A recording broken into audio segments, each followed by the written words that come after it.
तलवार के डर से नहीं बल्कि स्वार्थ के लिए हिंदू मुसलमान बने थे। एडवोकेट किलाचंद यादव का क्रांतिकारी विचार।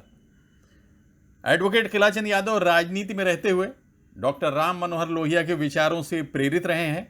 वो इतिहास को हमेशा वैज्ञानिक दृष्टिकोण से देखने की कोशिश करते हैं।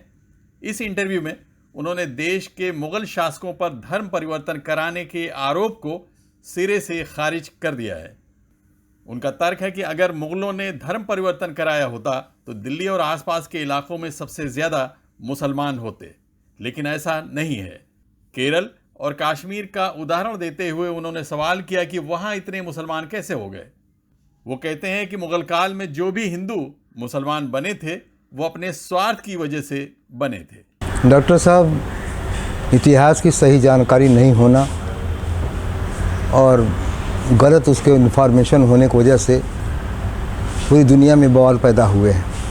ऐतिहासिक भूल को व्यक्ति और राष्ट्र में को भुगतना पड़ा है। और मैं बार बार कहता हूँ कि जिस देश का इतिहास सही नहीं होगा उसका भूगोल भी सही नहीं होगा। दूसरी बात ये, जहाँ तक धर्म परिवर्तन की बात आप करते हो तो सिर्फ मैं आपसे एक ही बात सवाल पूछूंगा कि मोहम्मद शाह पैगंबर जब इस्लाम लेके आए धरती पर तो उसके 1000 बरस पहले ही बुद्धिज़्म आया था। उसको किसने परिवर्तित किया था? जैनिज़्म भी उससे 1000 बरस पहले ही आ गया था। वहाँ कौन परिवर्तन कर रहा था? इस्लाम के आने के 1000 बरस के बाद तब गुरु नानक जी आए हैं और उन्होंने सिख धर्म को लाया धरती पर, तो उसमें कौन परिवर्तन कर रहा था? अब सवाल ये पैदा होता है कि जितने भी दुनिया में राजा पैदा हुए, जितने भी सम्राट पैदा हुए, कभी किसी ने धर्म परिवर्तन की बात नहीं की और कभी जनता को फोर्स नहीं किया। ये बिल्कुल झूठ इतिहास की बात है। सिर्फ मुगल ही नहीं, मैं दुनिया के सारे बादशाहों की बात करता हूँ। एकमात्र सम्राट अशोक थे जिन्होंने बुद्ध को स्वीकार करने के बाद उसके प्रचार और प्रसार की बात की थी। उन्होंने किसी पर दबाव नहीं डाला था किसे बनना है, और कभी इस पर उन्होंने वो भी नहीं किया था। और मुगलों की जहाँ तक बात आप करते हो तो मेरा खाली एक ही पूछना है कि सबसे बड़े मुगलों में बादशाह अकबर थे। वो अपनी पत्नी का धर्मांतर नहीं करवा पाए थे। उनके महल के अंदर कृष्ण की जन्माष्टमी मनाई जाती थी। तो कैसे स्वीकार कर लिया जाए कि उन्होंने परिवर्तन किया है?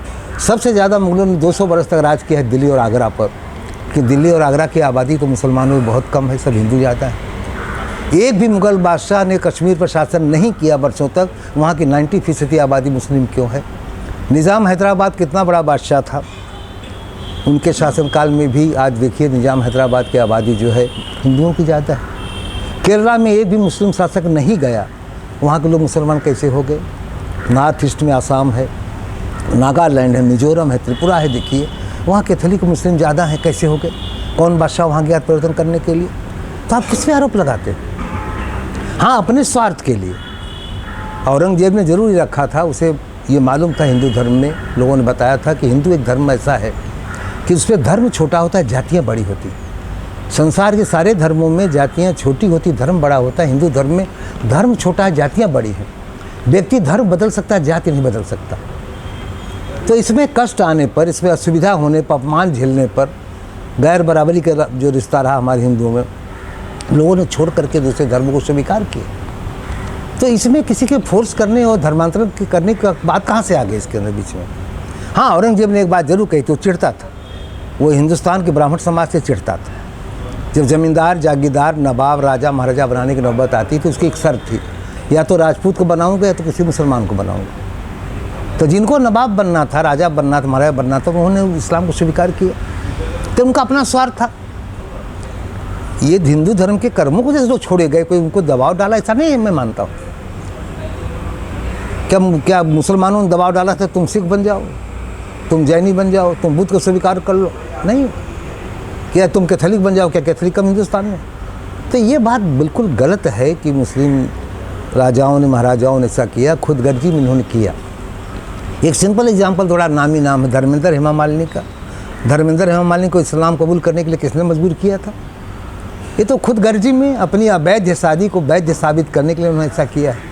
कोई आदमी अपने स्वार्थ के लिए, अपने खुदगर्जी में कोई चीज़ करता है तो उसमें किसी के दबाव की बात कहाँ से आ जाती है?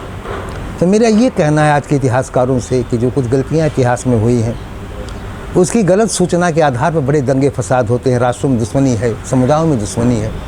इसलिए इसको ठीक ठाक करके सही ढंग से पेश करना चाहिए। ये जिस युग में लिखे गए उसके हालात रहे होंगे, बादशाहों की गुलामी थी, राजाओं की गुलामी थी, लोगों के हिसाब से लिखा होगा, लेकिन अब वो चीज़ खत्म हो गई, इसको ठीक करना चाहिए। ये मेरा पूरे इतिहासकारों से निवेदन है। किलाचंद यादव के इस प्रकार के क्रांतिकारी विचार प्रेस 9 न्यूज़ पर बराबर आते रहते हैं, इसलिए आप हमारे चैनल को सब्सक्राइब करके एडवोकेट किलाचंद यादव के बेबाक और निर्भीक विचारों को सुनकर अपना इतिहास और भूगोल ठीक कर सकते हैं। डॉक्टर राजेंद्र यादव के साथ आबिद नकवी, प्रेस 9 न्यूज़, मुंबई।